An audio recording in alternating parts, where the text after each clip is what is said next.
missed she'd been given for Christmas. Might as well have had "Eat Me" tattooed on her forehead. And prevented a Game Boy, TM, from taking over the world.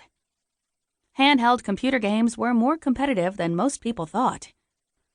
She'd also stopped Nick Packwood from hanging a second grader out the window by his heels, but since she still wasn't entirely certain the kid hadn't deserved it, she usually left that particular incident off her "Reasons Why Mr. Watson Should Thank His Gods I'm on the Bus" list.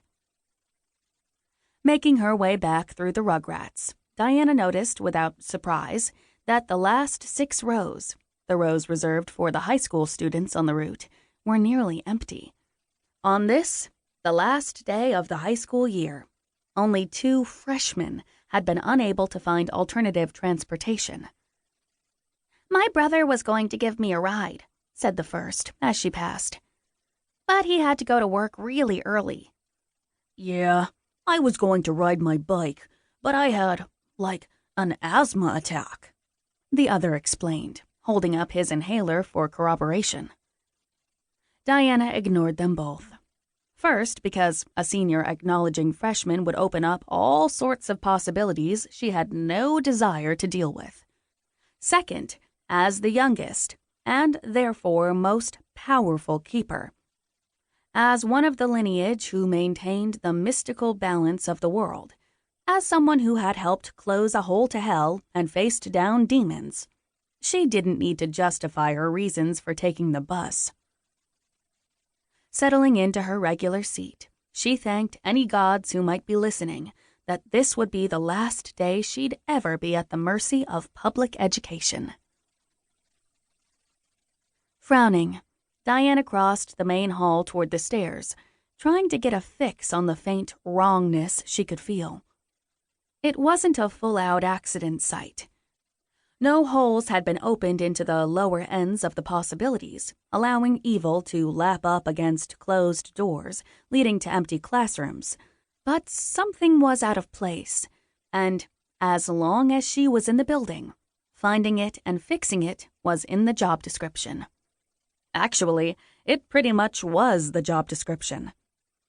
As far as Diana was concerned, all high schools needed keepers. Nothing poked holes in the fabric of reality faster than a few thousand hormonally challenged teenagers, all crammed into one ugly cinder block building. Unattended, that was exactly the sort of situation likely to create the kind of person who developed an operating system that crashed every time someone attempted to download an Amanda tapping screensaver. The sudden appearance of a guidance counselor actually emerging from his office and heading straight for her nearly sent Diana running toward the nearest washroom. She didn't want her last day ruined by yet another pointless confrontation.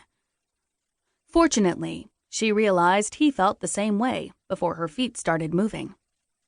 "Fuck it. What's the point?" flashed into the thought balloon over his head, and he slid past without meeting her gaze.